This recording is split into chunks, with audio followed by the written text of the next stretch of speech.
Dzień dobry Państwu. Spodziewałem się, że teraz będziemy mieli pełen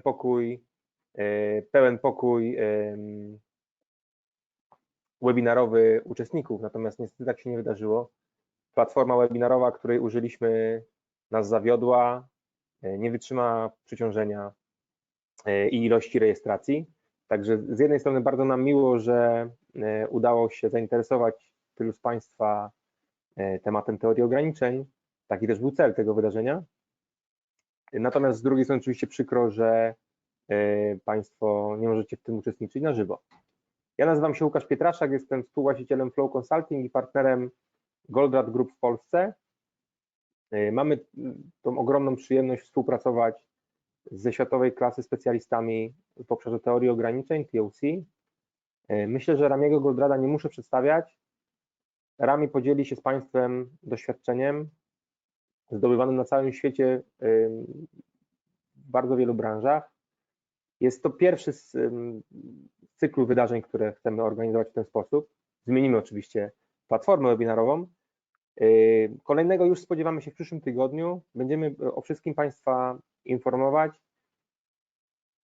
Ja takie jedno zdanie, które myślę, że bardzo pasuje do dzisiejszych czasów. Otóż usłyszałem i bardzo mi się spodobało.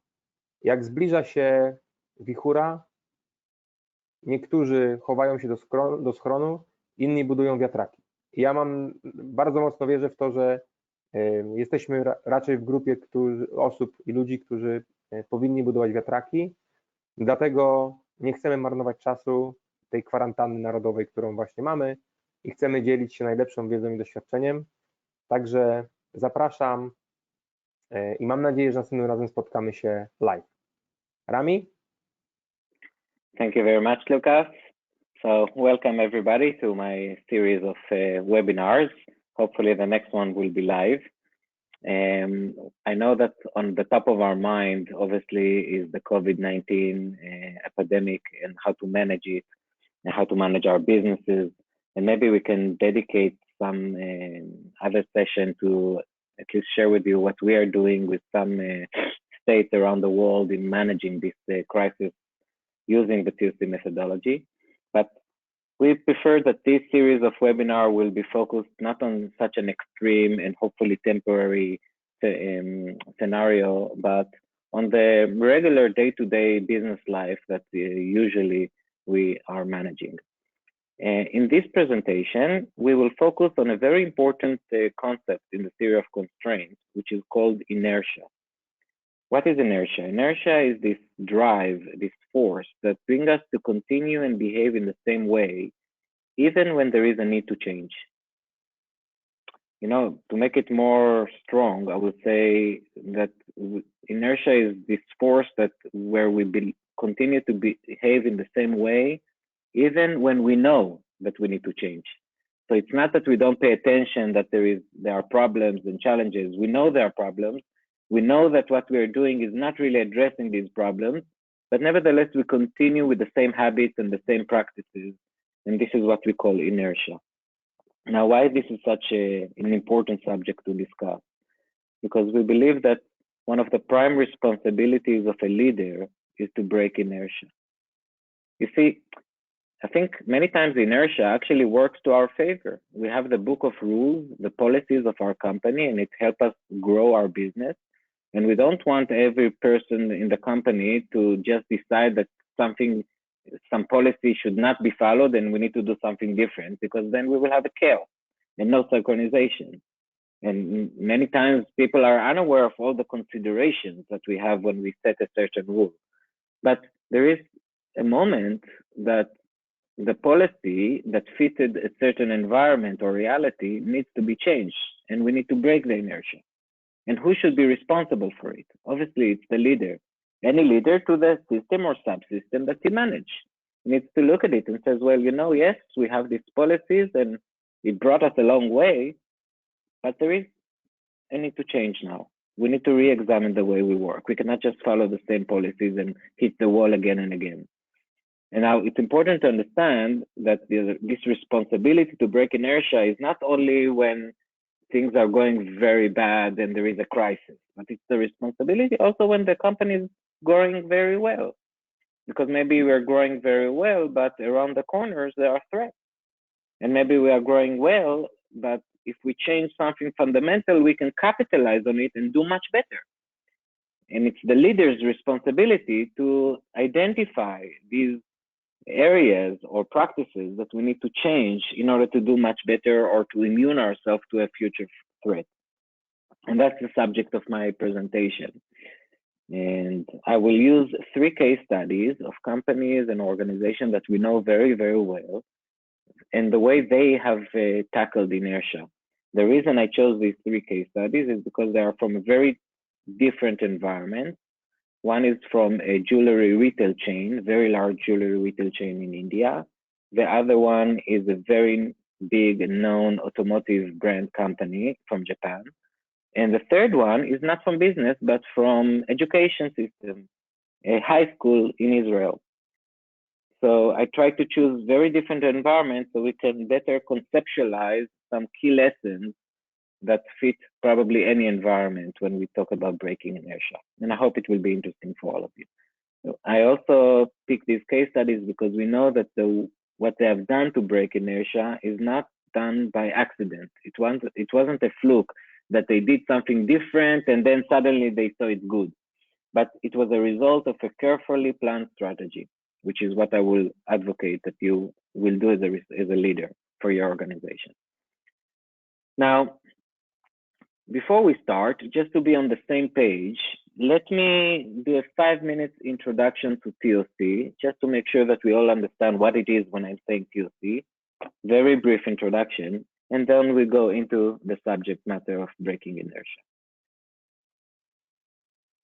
So my father, who created the theory of constraints, was once asked, how would you summarize TOC in one word? And he say, well, if you ask me to summarize it in one word, the word I'll choose will be focus. TOC, theory of constraints, is all about focus. And why is it so important? Because the ultimate constraint is the resource that really governs how much we can do, really governs our ability to achieve more and more of our goal units. And the ultimate constraint is not cash or a machine or demand or market or technology or special engineers or key salespeople. The ultimate constraint is management attention. It's us. It's our mindset. It's our ability to get results dealing with the complexity and uncertainty and conflicting requirements in our environment. And I'm sure that if I would ask you, if you agree with me that if management attention is a critical resource, you would most likely agree with me. Critical resource means that it's very, very important. It's essential in order to get results. And at the same time, we always feel we need more of it. If only we had more attention to give to address all the challenges or opportunities in our reality.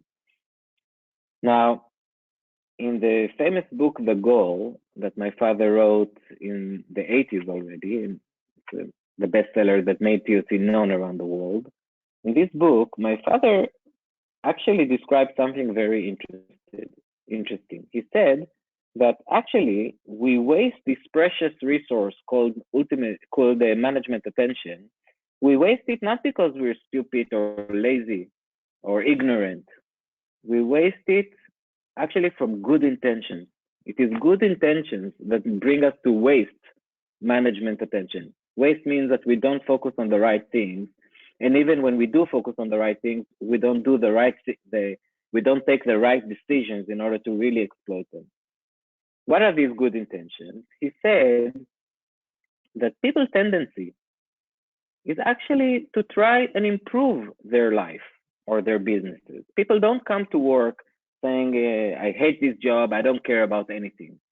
This is really extreme cases. Most of the people, if given the chance, would like to improve their operation, their responsibilities, their reality.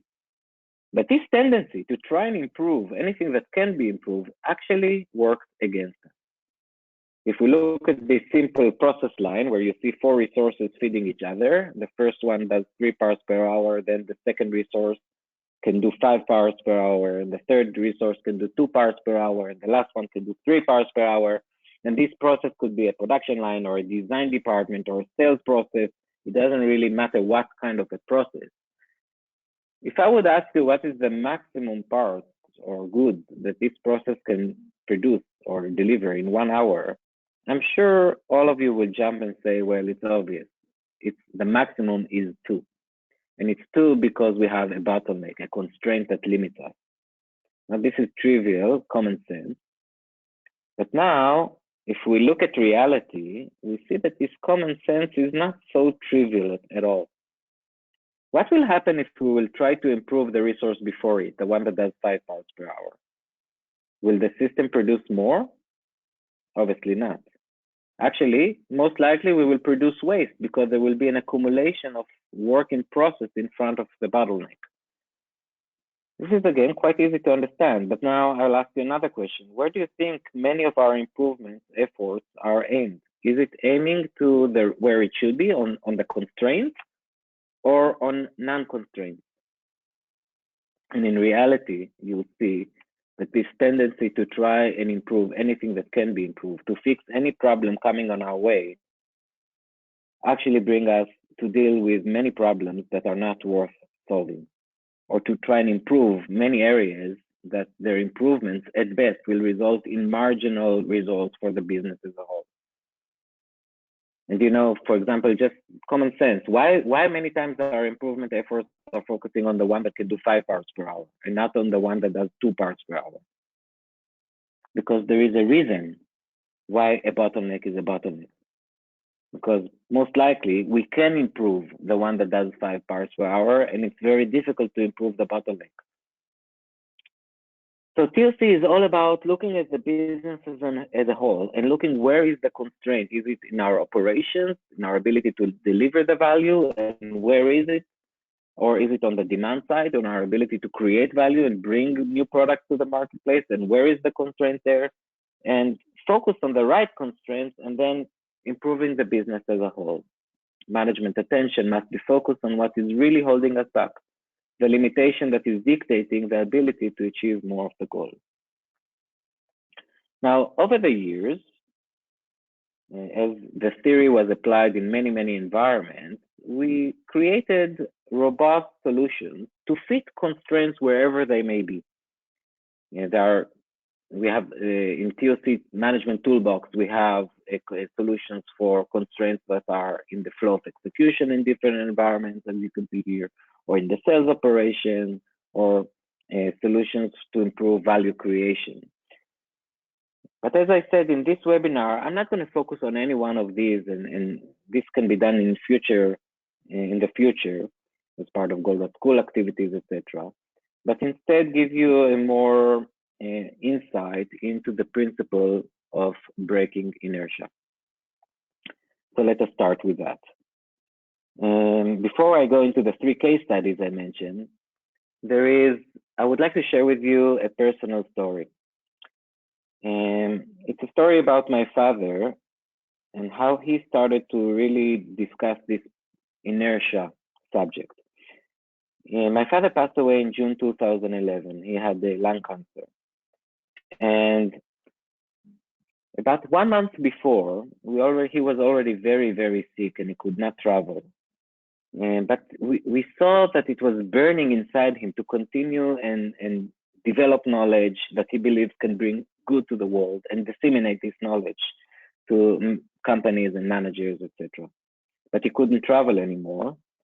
So we decided to invite 40 experts, TOC experts from around the world, to Israel to spend a few hours a day for several days with him, where he can share with them the latest development of their work. At that time, by the way, we didn't know, it's just 3 weeks before he will pass away, obviously, but it was really the last time that he was able to provide his teaching. And I want to share with you one of the lessons that he discussed during these few days. It took him 1 hour. I'm not going to spend a whole hour on it, just maybe 5 minutes to share with you this story. And it started very, very interesting. He said that he wants to share with us a history lesson. And we were quite surprised because, you know, I was saying, why does he want to, I know that he loves history, but why does he want to spend his precious time teaching us history? We are all top managers for many organizations. We want to talk about how to manage our business. But later it became very clear. He said that he wants to discuss what brings great empires, the empires of ancient times, what brings great empires to collapse. I hope it will be interesting for you as well, even though I will make a very, like 1 hour, I'll condense to 5 minutes, because it ends with a very, very important lesson. So what brings ancient empires to collapse? And he started the presentation talking about the Persian Empire. The Persian Empire was a massive empire that ruled a vast area from the north of India all the way to the kingdom of Egypt, and even some parts of Greece. Now, just for your information, the Persian Empire, until today, holds the record of ruling over the highest percentage of world population. They ruled over 46% of the world population in their area. They had like 130 different nations that they conquered and ruled for 200 years, as you can see. Now, what made this empire very, very strong, among other things, is the strength of their army. We know about it because they tried several times to invade Greece, and the person who is considered to be the first historian, his name is Herodotus. He was a Greek historian, and he described these invasions. And Herodotus said that when the Persian Empire tried to invade Greece, they invaded with a force of 1.8 million soldiers. 1.8 million soldiers. In today's world, there's no such army with so many soldiers. Massive army. Now, the strength of this army, what was known about it, is their force of cavaliers, of people who ride on horses, which held a bow and an arrow. And Herodotus said that when these cavaliers, archers, when they shot the arrows, because there are so many of them, they shot the arrows at the same time, and the sky became dark. You couldn't see the sun because of all these arrows. And that's how they conquered so fast and controlled such a vast area. So with such size of an army, who can stand in their way, obviously? But there was one nation that they could never defeat it, and they tried several times. Every time they tried to invade, they failed, they came back, and then a few years later, they invaded again with even a bigger army and failed again. And this nation was the Greeks, which was a very small nation, actually. Why the Persians could not conquer the Greeks? Because the Greeks fought with a very different tactic, a tactic that was called the phalanx. The phalanx is a unit of soldiers that stand very, very close one to another with a very long shield and very heavy armor and long spears, as you can see in this picture. And actually, every soldier will protect with his shield the soldier that stands next to him. And from time to time, they open the shield, and then with these long spikes, they advance into the army of their opponent. And if you try to charge them with horses, it's like jumping on a porcupine and shooting arrows at them, because they have these shields and heavy armor, doesn't do any damage. So the Persian, and now in order to fight like that, you need a very heavy discipline, so everybody can move at once, because you cannot have any cracks. If there is a crack in this phalanx, then you can break it apart. And the Greeks were very, very well trained on that. And the Persian Empire it doesn't matter the size of the army, they could never defeat this type of a war tactic.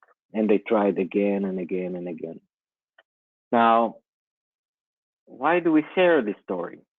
Because if you notice in my story, I said that the Persians tried again and again. They were aware that they cannot defeat this army.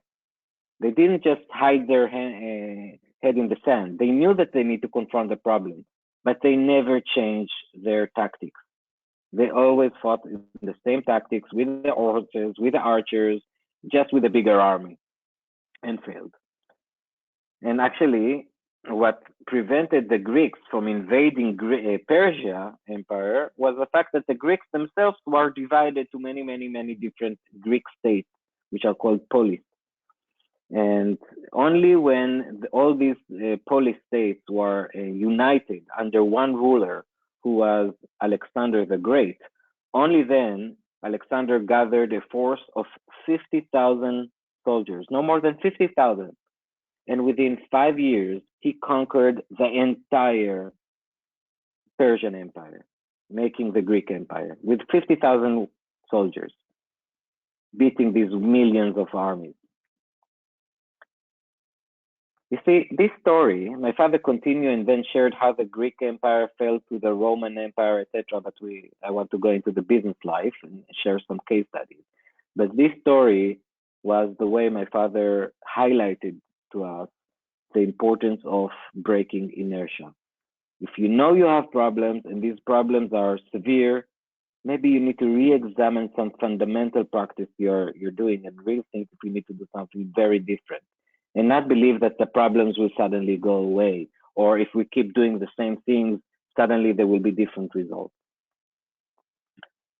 So now let me share these 3 case studies and see if we can derive some key lessons out of them. The first case study I would like to share is a jewelry retail chain called Titan Jewelry.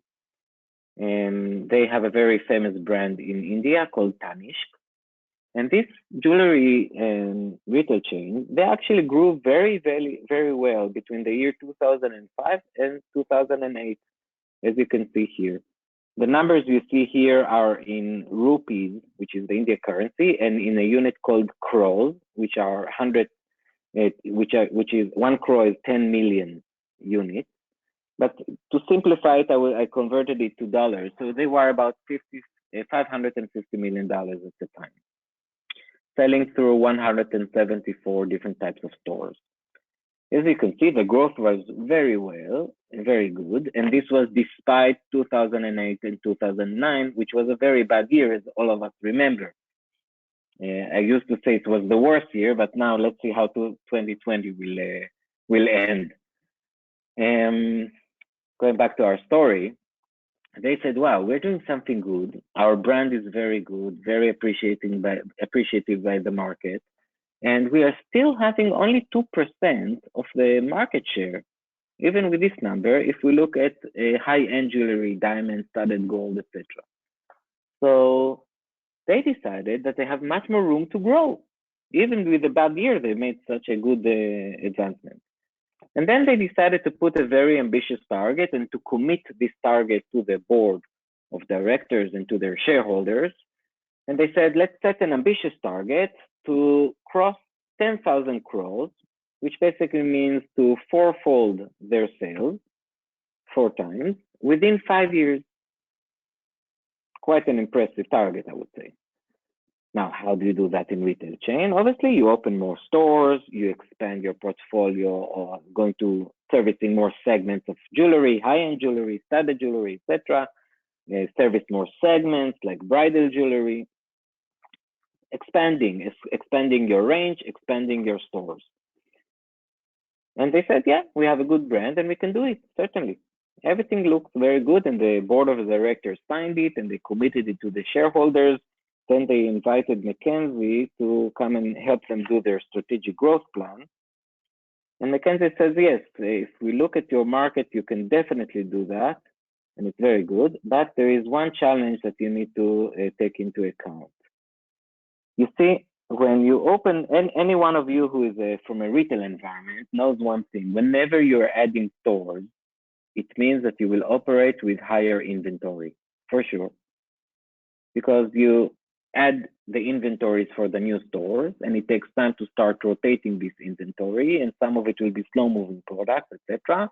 And that's why basically the more stores you have, the more range you have, the less inventory turns you will have, rotating the inventory.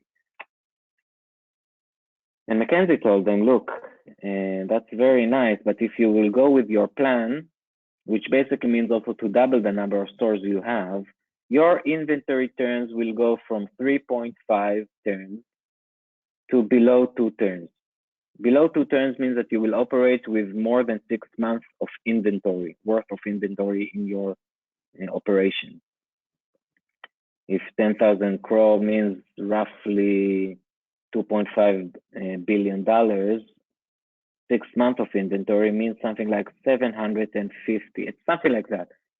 $750 million of inventory, of cost of finished, of cost of goods sold. That's a lot of money. And then if suddenly sales will decrease for whatever reason, the company can break with such a lot of inventory. So they faced a very, very tough problem because they already committed this target to the shareholders. Let's understand their problem. I'll first describe the conflict we face, and then I'll share more about their environment. So they want to have successful growth, and this means that they should go after aggressive expansion. They should seize the opportunity. And to go after aggressive expansion, which means opening more stores and increasing the range, etc., that means operating with more inventory, much more inventory. At the same time, to have successful growth, you need to reduce risk. You need to protect the stability of the business. And this means that you need to limit your inventories. You cannot operate with such high level of inventories, which is very, very expensive. If you limit the inventories, it will limit your expansion. If you increase your inventories, you're taking a big risk. What do you do? Now, let me share a little bit more about what their environment, so you understand the intensity of this conflict in a jewelry retail chain. I don't know how many of you understand this environment. Jewelry obviously is not a fast-moving consumer good. Actually, in jewelry, if you are able to sell a piece of jewelry within 3 months since it came to the store, it's considered a fast mover. 1 unit in 3 months, it's a fast mover because it takes time. Now, when you look at the environment, you see something very strange. Some fast movers are not available in the store for 15 to 20 weeks on average. A lot of shortages of fast movers. Now, you may ask yourself, why would they allow it? It's very strange. If it's a slow turn industry, why do they, when they have a fast mover, why they don't make sure it's in the store? And the answer is that in jewelry, you don't replenish from stock. The stock is too expensive.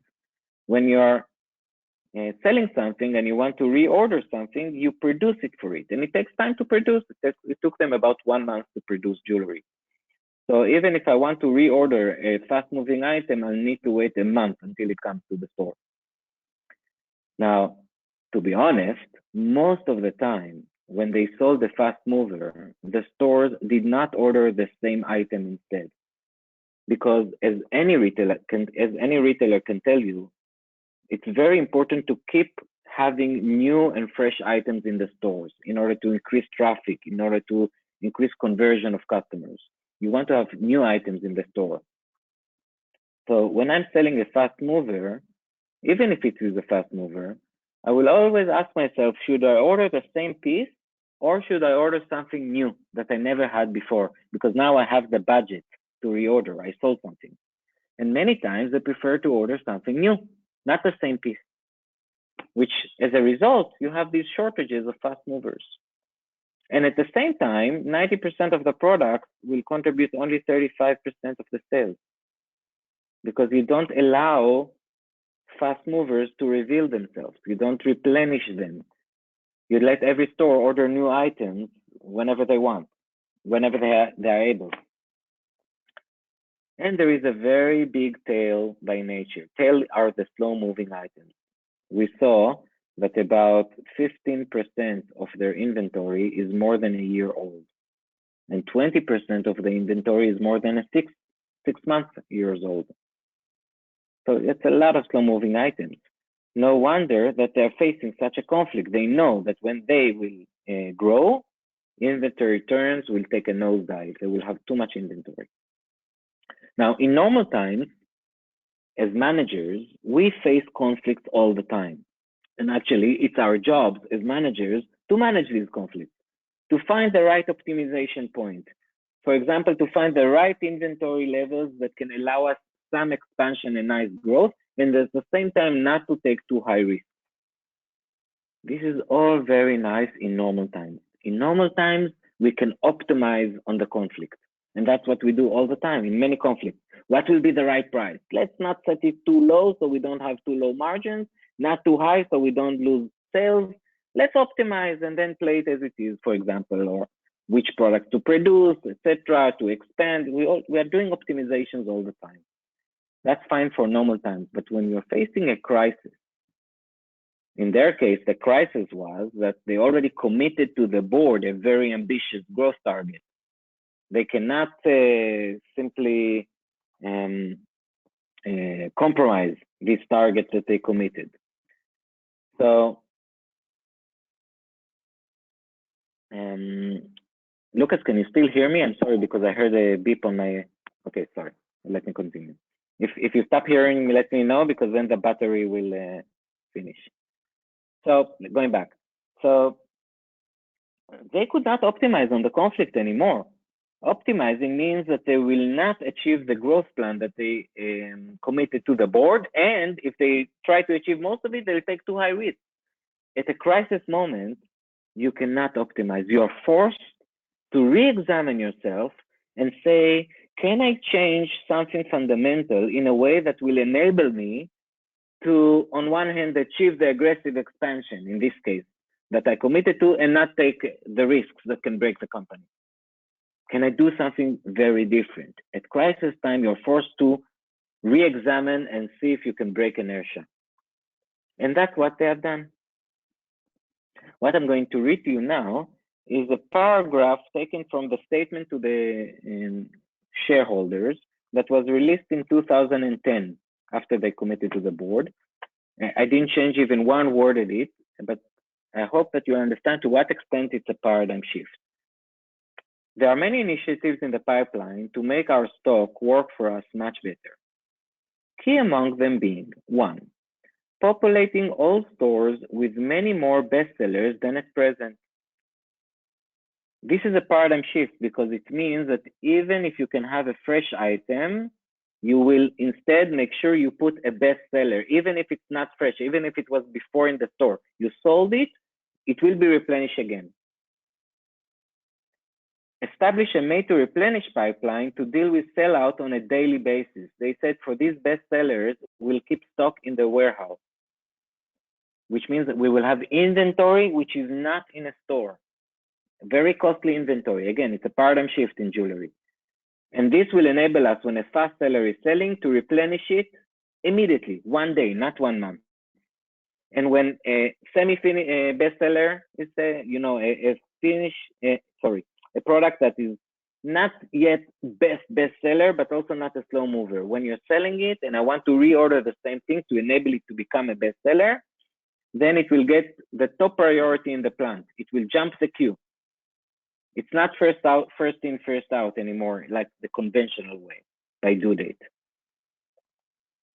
And when I'm selling an item, which I don't know if it's a fast mover or not, it's in the middle, we will build a system that will look at all the stores we have and will recommend to the store not to order from all the universe of products. They had 100,000 different designs in their catalog, just for you to understand. So you cannot order whatever you want from 100,000 options, but only from 10 options, which we know represent in like-to-like environments, the most likely best-selling items you can order. The higher the share of best-selling items you'll have in the store, the more you can grow without reducing your inventory turns. Number 2, dealing with slow-moving items, the tail of the inventory, in a more systematic way. In jewelry, when you have an item that you haven't sold for 6 months or a year, you know what the store does with it? it puts it at a drawer, at the bottom drawer. They know that they cannot sell it. And then it stays in this drawer for a long, long time. That's why they have it more than a year, etc. Now, in their environment, because the range of SKUs is so wide, what we saw is that many items that are slow moving in one store actually can be bestsellers in another store, which they were never present at. We saw that only 15% of tail products will be tail products regardless where you put them. And 30% of tail products in one store can be bestsellers in another. So what we decided to do is to start rotating the slow-moving items between the stores. We told one store, give me your bottom drawer, the one that you never open. I'll take it back. I'll take it from you. You don't have to hold it anymore. Of course, the store owner loves me. And then I give him instead new, fresh items because we cleaned them, which were from the back, from the bottom drawer of another store. We don't tell him, of course, this is like the case.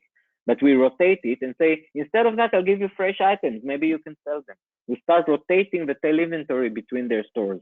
Most of their stores were our own stores. They could control it. But of course, the franchisees wanted the same model as well. The third option is a third thing they've done is introducing new products in a more systematic way. So we designed a system. I'm not going to go into it now. They designed a system which examine new products in a much faster and systematic way to see if it's bestsellers or not, and to do it throughout the year and not in big batch once a year like they used to. You see, they said it's all about flow. All of these three items were revolutionary at the time for jewelry retail chains. And let's see what it enabled them. What you see here is their growth line, the blue line in sales. And you can see that they've managed to cross it around mid-2016. They crossed the target of 10,000 crores. And you can see here, the numbers over here are the turns, the inventory turns, which when they did the study, they said we should never go below 2 turns. That's the break point. You can see the lowest they got was 2.54, which was because of some government regulatory that caused them to slow down sales. But most of the time they were around 3 inventory turns, which is remarkable for their environment. Now there is another sentence here, which is very important. 2 years ago, they set another target. They said, let's see if we can reach 50,000 crores, more than triple our sales by the year 2023, which will force them again to re-examine their activities and practices and see if they can make some fundamental change to achieve such a jump in performance. Okay, this was the first story. What 2 lessons we just saw? The first one is in normal times when we have these conflicts, we optimize on them. But when a crisis comes, we cannot optimize. We are forced to re-examine our practices and really see if we can make something fundamental to really solve the conflict and not just optimize. And the second thing we saw is that you probably need to you can create your own crisis without the pressure by putting very ambitious targets. Let's go to another case study. This time, automotive. It's a company from Japan that I assume most of you have heard of. Not the largest automotive, obviously, but very known brand called Mazda. Mazda is around $23 billion worth of sales in a company. They have about 40,000 employees. They're selling around 1.5 million cars a year. Now, Mazda finds themselves in a very interesting scenario in the year 2012. In 2012, they were already after 4 consecutive years in the red, making losses. 4 years in a row. Now, to add to this, they had some critical challenges. The first one was that there was tightened fuel efficiency requirement that they had to deal with. Their fuel efficiency was not meeting the standards. Mazda, all the years, tried to brand themselves around the zoom spirit. That's how they call it, which is like a more sporty kind of a feature car. and doesn't go along with the fuel efficiency, as you know. So now they had a big gap that they had to close. At the same time, there was a dramatic hybrid electric vehicle market that grew, and they grew because of some incentive the government gave, and they had no presence in this market, none whatsoever. And they had to invest dramatically in order to penetrate this market. In addition, after 4 years of losses, Ford, that had a joint venture with them and backed them up in terms of cash, Ford decided to terminate this joint venture. So they pulled out, and now they had severe reliability loss, right? How can they back up their cash position? And on top of this, 2012, there was a very big earthquake in Japan and a hyper yen appreciation that intensified the situation. You see, Mazda is all of their manufacturing facilities are in Japan. So it's a huge problem. Their expenses are in yen, and much of the income is outside Japan. A real problem. Basically, the problem intensified to the extent that in 2013, if performance will again be in the red, there will be no way to finance anymore. Now, they found themselves in a huge problem. Here's the conflict. You want to have healthy business. This means that you need to increase sales in the future. You need to take care of growth. In their environment, it meant that had to invest a lot in the development side of their product to close the gap. Based on everything I told you, fuel efficiency, hybrid electric vehicles, etc.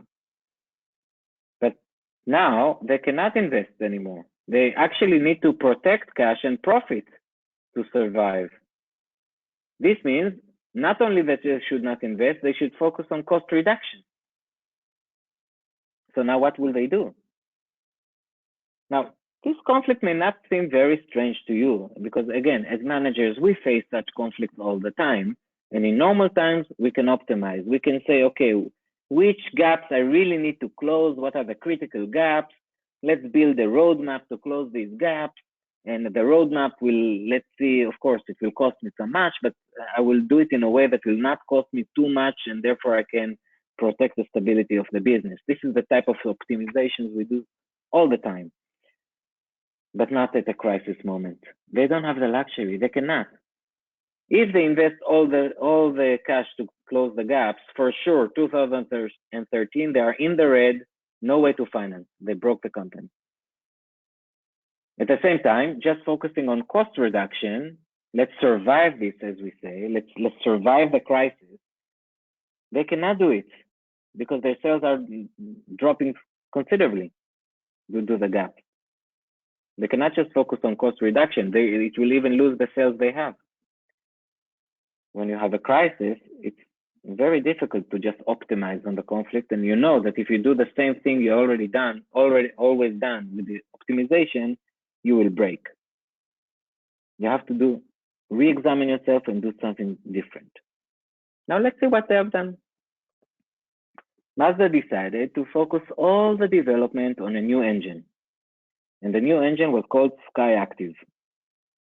This new engine, I will share a little bit what it does in the next slide. Not too much because I'm not an engineer, to be honest. But this engine can achieve low fuel consumption, as good as hybrid engines at the time. Remember, we talked about 2012, right? As good as hybrid engines with internal combustion engine. And that's important because it means you don't need to change all the chassis, all the cars, all the systems. You don't need to change them. You keep internal combustion engine. You just change the engine itself. So the cost is not through the roof and it doesn't take you too long. And you achieve the low fuel consumption requirement. If you can do it in a way that you're not compromising the driving pleasure, then you can even have a competitive edge. You offer low fuel consumption, very good fuel efficiency, without compromising the driving pleasure, still keeping all the measurements of the zoom spirit, all the KPIs. Now, if we do it in a way that doesn't increase the price of the car, so the technology will be affordable to all customers, we can actually grow sales.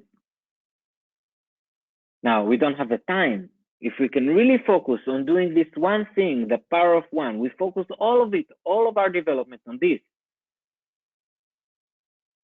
maybe we can survive it. Maybe we can do it by 2013. They managed to cut the product development duration by half. That's also how they came to know us, because we work with them on critical chain project management solution to be able to manage this project in record time. The record time was to develop an engine in 2 years, and they have done it in 1 year. Very successful. So the CX-5 was the most sold car in Japan, 2012, Mazda 3. I just picked 2 examples to show you, but it really, really solved their conflict, enabled them to grow very fast, very good. Now you can say, Rami, but isn't it too risky to put all your eggs in one basket? What if this engine would not work? And my answer will be definitely yes, it's too risky. I will highly advise not to do it, and unless you don't have a choice, like in their case, you have a crisis. And I will repeat this message at the end of my presentation, because actually that's the most important lesson I want to derive with this presentation, not to wait. But let's go back to this story. Because they focused everything on this, because they knew how to do it, and it was a solution, because not only that it's fuel efficient, it's also fuel efficient, cheaper, and without compromising the driving pleasure, it became a competitive edge. I'll share with you very quickly some slides that were presented at our global conference by the chief engineer of Mazda. And just to share a little bit about their journey in their developing this engine. He said that when they looked at their development, they said, well, our development team actually is not very big. We cannot really develop everything to close all the gaps we have. And when they looked at the different types of projects that their development teams they are working on, they actually saw that there are many, many, many different projects there, as you can see in the dark black text. Do we have the same number of engine fuel economy improvements technologies as the same number of engineers? Anyone is doing whatever they think, right? That's one of the first things we are doing when we know we have to improve the efficiency of our development process. The first thing we do is to say, focus starts with not with what to do. Focus starts with what not to do. So let's look at all of our projects and let's be courageous enough to decide what to stop. And then focus everything we have on the ones we want to keep. And then you can see you finish all your projects much faster. It makes so much sense. It's so trivial. We just don't do it in normal times. Because in normal times, we optimize. We try to make everybody happy. But when a crisis hits us, then we know, okay, stop, where to focus. They decided to focus everything on the Sky Active technology, basically to be very, very quick. What it means is that you focus on the energy loss factors. You identify that there are 4 major energy loss factors that you need to reduce. The radiation misfiring loss, the exhaust loss, cooling loss, etc. They examine how this loss is created and develop the engine to basically minimize this energy loss, and by that having much better fuel efficiency. Okay, they call it control factors. You can see the slide. I don't want to go into it, it's too long in this process. They decided where to focus. The red ones are the ones that are too far, that they really need to invest a long time. The green ones are the ones that they can not invest too long and really reduce the energy loss there. And that's how it was all based on quick and efficient. And by that, they managed to reduce the development time in 1 year. Now let's see what the results. We were talking about 2011 and 12, right? When they knew they have no choice. Look what happened in 1 year. In 1 year, they moved to the black. Not because of a fluke, because of a carefully planned strategy that needed a lot of courage to change something fundamental. Now you can see that they're starting to drop now, and of course it means that they need to re-examine again what they're doing before becoming a crisis. but I cannot share with you now this story, maybe in the future. And now we'll move to the third case study and then derive some key important lessons that I hope you'll take with you after this webinar. The last case study is from a totally different environment, education, formal education in Israel. It's a story of a high school in Israel called Ulpenat Reut. That's the name of the high school. And this high school is serving a very low socioeconomic community, a lot of immigrants and very poor grade students. Now, in Israel, all the high schools are measured on one prime KPI. And the measurement is what is the percentage of students that finish high school with a high school diploma. In order to get a high school diploma, you need to pass the matriculation exam. And all the high schools are measured on it and ranked based on it, and all the districts are measured and ranked based on it. So which district has the highest percentage of students that pass the matriculation exam and get a diploma? This diploma obviously is necessary condition to move to higher education, to get decent jobs. Now this school, because it was serving such a low socioeconomic community, had a perfect record. And the record was that in the past 10 years, not even a single student finished the high school with a diploma, 0%. And obviously you cannot really blame the teachers there, etc., because they said that when the students are reaching high school, 10th grade, their level is roughly like 6th grade level. So they cannot possibly finish a diploma. They try to close the gap as much as possible. Now, the percentage of the school was so lousy, then the district that the school belongs to said, well, we need to improve our average of students that pass with a diploma. How do we improve the average? A very quick way to do it is to close this school because it pulls the average down. And that's what they decided to do. They gave the school 3 years because school is 3 years. They didn't want to disrupt the students who are now in the school. And they said, you have 3 years, and in 3 years' time, we are closing you down. Very tough problem. Now, fortunately enough, and I have to congratulate again and again this amazing school staff. The teachers in this school were visionary teachers with a lot of passion. You see, you don't go and teach in this school because you don't have a choice. It's a very tough population to teach. They were all very, very ambitious people. And they said, we will not let this school close down. But look at the situation they're facing. There's no option to get better students. No good students want to go to this school with this record, obviously. Replacing teachers is not likely to help. It's not the teacher's fault. And we cannot now have the time and the luxury to re-examine the way we teach and look for better teaching strategies. That may be a good option, but not under such a crisis. We really need to solve the fundamental conflict in order to see how to improve the rate of students that finish high school with a diploma. Otherwise, we're going to shut down the school.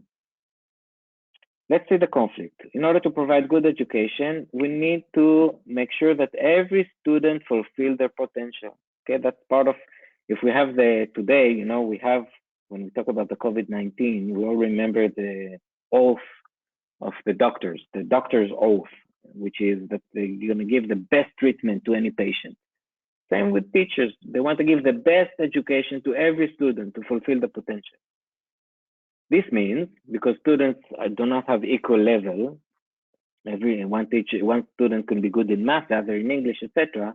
This means that they need to teach at the individual level, right? Every student should really have an education stream that really fits his needs, specific needs. The problem is that we don't have a teacher for every student. We have a teacher in front of 30 students in a classroom. So I also need to make sure, as part of my oath, not only that I give the best treatment to every student, I also need to treat as many students as possible. Now, I cannot possibly give the best treatment to every student. It's quite similar to the medical system we have today with COVID-19. we need to, what can we do? We'll teach in the average level. This is the famous optimization I keep telling you about, right? We do optimization and we say, what is the teaching level that can promote as many students as possible without losing too many students on the way? And that's what they were doing all these years. Unfortunately, the average level is not sufficient to bring even one student to have a diploma. Now we cannot continue with this behavior anymore. We have to re-examine the way we are teaching. And that's what they have done. And it's a revolution because there's no other high school that is doing this in this way. Let me tell you what they have done. And I'm not going to go too much into it because I don't know how much intuition you have about education. And I definitely don't know if the education system in Poland is the same like in Israel. But understand the revolution aspect of it at least. Here's what they've decided to do. They said that let's first do something which is really not politically correct, but if our goal is to make sure that more and more students have a diploma, we need to understand that students are not equal. Let's divide the students to groups, to different buckets if you want. The first bucket will be the ones that have only one or two exams that they need to pass in order to get a diploma. You see, in Israel, to get a high school diploma, you need to pass different exams in different levels in different subjects. And for every exam that you pass, you get a certain number of points, and you need to accumulate enough points to get the diploma. So they said there are some students that they need only to pass one or two exams, and they'll get a diploma. That's one bucket. Now there is a bucket of students that need 3 to 5 subjects to pass the exams and get a diploma. And there are students that need more than 6 exams to pass the diploma. Okay, 3 buckets. Now I'll say something which is not politically correct, and I can never say it in front of a group of teachers or education administration, but I can say it to you. Now we said our objective is not to have every student finish with a diploma, because this is just lip service. If we want to bring every student to have a diploma, this will bring us to teach at an average level, and then nobody has a diploma.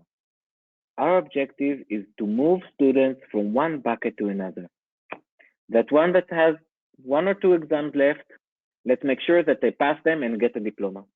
The ones that have 3 to 5 left, let's make sure that they finish high school where they need only 1 or 2 more exams, which they can take after high school. It's not a problem.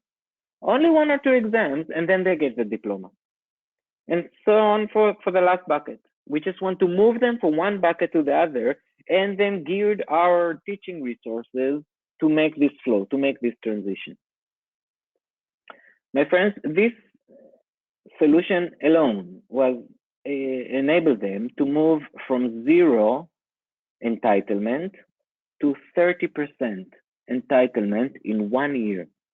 30% entitlement, which was the first bucket of students. But 30% entitlement is not a good measurement. It is much better than 0, obviously, and it's ranked them already as the top high school for their type of communities in terms of performance. But if we look at the district, which look at all the high schools, it still brought the average down. So the district manager said, it's very nice what you've done, but we're still going to close you. You're still at the bottom. And then they were forced to look at doing something else, another thing, which was a revolution. And again, I'm not going to go too much into it. So if some of you may not understand it fully, it's okay. We may have another opportunity to explain. What they've done, they said the following. We know, and when I say we, it's because this school was, we taught all the teachers theory of constraints, etc.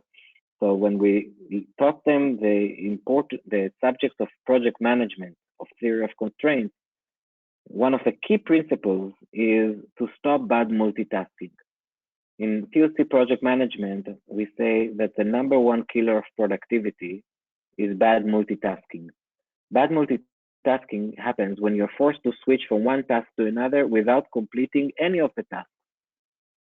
I'm sure that a lot of you hearing me now say, yeah, bad multitasking is it's the story of our life. And I have to tell you that when you are caught in bad multitasking, your productivity goes to less than half.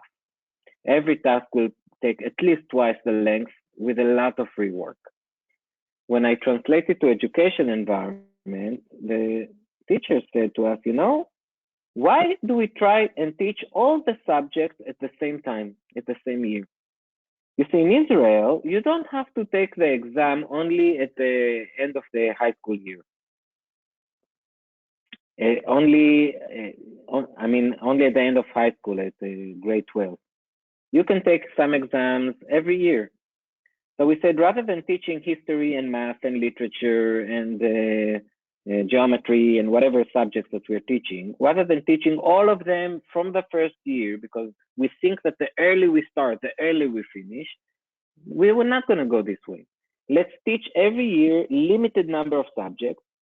Yeah, math you need to start because the gap is very big. Math you need to start and teach for several years. But literature, I can teach only in the first year, get the students past this exam, and that's it. They don't need to learn it in the second year. Second year, I will teach them English, not literature. So we limit the number of subjects every year that we teach and student pass. And then we did something else, which was a huge revolution.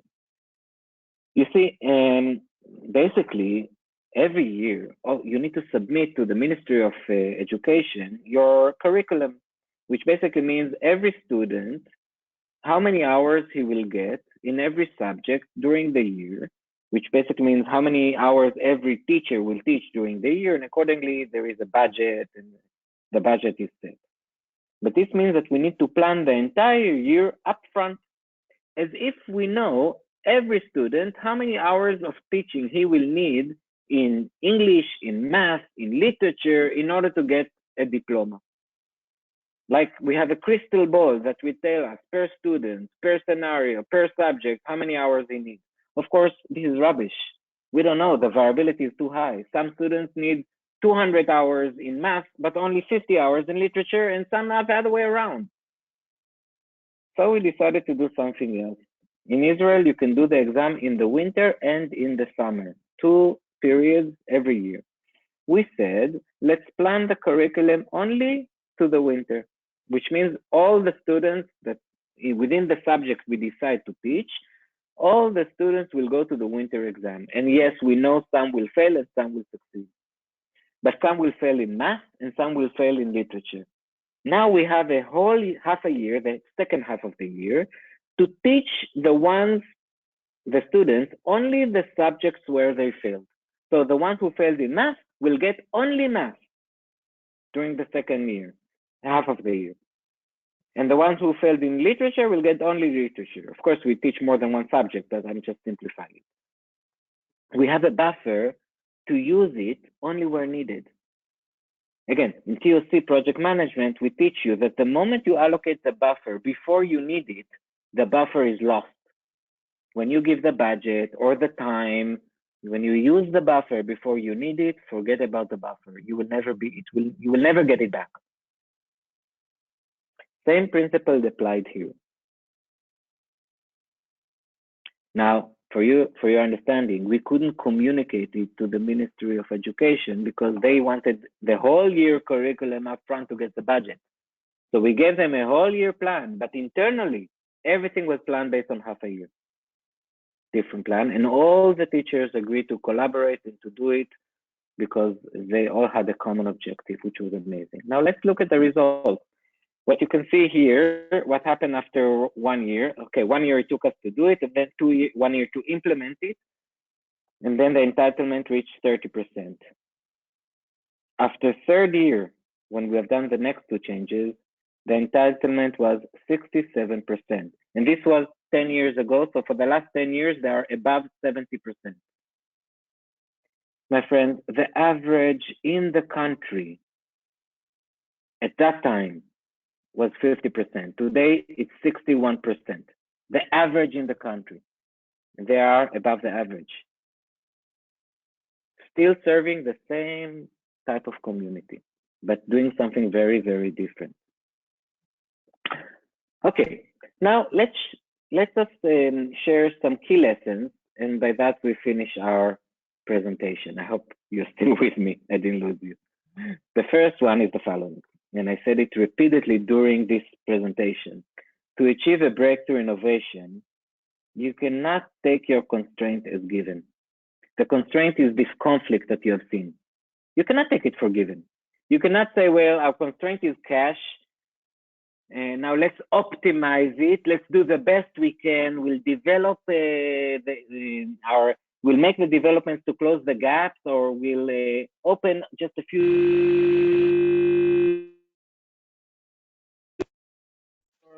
constraint is given, and then ask yourself, what is the best you can do? Lucas, can you still hear me? There was a disruption here. Just do like that. Okay. Yes, but that was something bad, so you have to repeat, please. It will be better. Okay. So, to repeat from where? The entire thing of the lesson?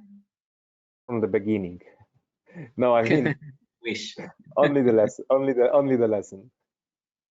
Okay. So the first lesson, which I kind of mentioned during this presentation, is that to achieve a breakthrough innovation, you must challenge your constraints. You cannot take your constraint as given. For example, in the case of Mazda, when the constraint is cash, you cannot say anymore, how do I optimize on this conflict?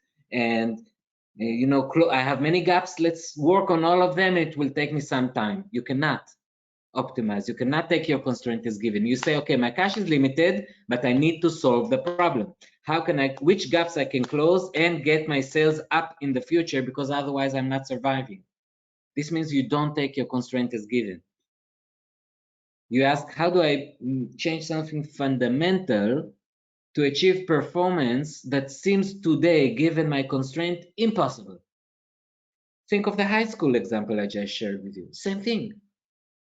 You cannot say, well, this is my the level of students that I get, I'll do my best. No. You cannot say, well, I cannot give more teaching hours, it's limited, I'll do my best. No, they will close your high school. So how can I pass many more students with the same teaching hours? We didn't add teaching hours. You need to change something fundamental. This is performance that seems impossible today given our constraint. To really break inertia, and breaking inertia is not a marginal improvement, but a big improvement, to really break inertia. Because by the way, if you break inertia and get marginal improvement, my advice is don't touch inertia. Inertia is good for you. You want people to follow the rules. You break inertia only to achieve something great. To really break inertia, you cannot take your constraint as given. You cannot optimize on your given your constraints, but change something fundamental, which means achieving performance that seems to you today impossible given your constraint. And then it forces you to re-examine your practices and change something fundamental. The second lesson is not less important, and I told you that during my presentation that I'll come to it. And this lesson is, there was something else that was common to all the case studies I shared with you. And it is that all of them had to wait for a crisis to force them to re-examine their practices and come up with a much different way to achieve their objectives. Why to wait? When you are making such a fundamental change under a crisis, you're taking a big risk. Why to put all the eggs in one basket under a crisis, etc.? Why to wait for a crisis? Yes, we all understand why a crisis will force us to re-examine ourselves. We understand why it happens, but there's no reason to wait for it. And making such a fundamental change under a crisis, you know, I shared with you 3 successful case studies. We all know most companies will not succeed to do it under a crisis. So don't wait. What does it mean not to wait? It means the following. First, set a very high objective which seems impossible to achieve given your current constraints. It doesn't have to be the highest objective you can put. I didn't say the highest. High enough that it seems impossible to achieve given your current constraints. This means that you really need to re-examine your fundamental practices. Then identify the conflict that you must break by doing something very different, innovation, in order to achieve the objective. That you cannot optimize on this conflict anymore. You have to break it. And then take it as your responsibility as a leader to set this objective and to break this conflict and to have the persistence and endurance to do it. Without a leader, you cannot do that. And that's what you can start thinking about and doing tomorrow. Don't wait for the crisis. And don't think that just doing the same thing again and again will produce different results, as Einstein said. Now, maybe in the next webinars, we will explain more about how to do such a thing. How do you set the right objective? How do you identify the right conflict? How do you find the right changes? One of my webinars in the future will guide you through this slide, but first was this important lesson I wanted to derive. I wish you all, first of all, most important, health and stability under this moment in these times. We all know it's temporary. We just need to take a deep breath and go through this. And you know, I told many people who speak with me that actually I believe that this COVID-19 did a great favor to humanity, not because of ecology reasons and things like that, but because, thank God, the virus is not as lethal that it can be. And because it's not as lethal, even though we see so many deaths when it's unfortunate, it's not as lethal as Ebola or things like that. Why, thank God? Because at least it teaches us, all the Western world, how to be prepared for future viruses. Like we saw the Asian countries prepared. How to prepare for it and what to do in the right moment in order to deal with it. So at least this is a kind of a condolences for us. Let's be strong. And let's break inertia. Thank you very much, my friends. And hopefully we will see each other next week. And hopefully the technology will work and we will not need to do it through a recording. Then thank you very much. Lucas, the floor is yours. Yes, thank you very much, Rami, for that fantastic presentation. Moi drodzy, bardzo dziękujemy za uwagę. Spotykamy się w przyszłym tygodniu z równie interesującym tematem. Będziemy Was informować drogą mailową, ale też na grupie na LinkedInie. Wszystkim życzę zdrowia i szybkiego powrotu do normalności. Bardzo dziękuję. Thank you very much.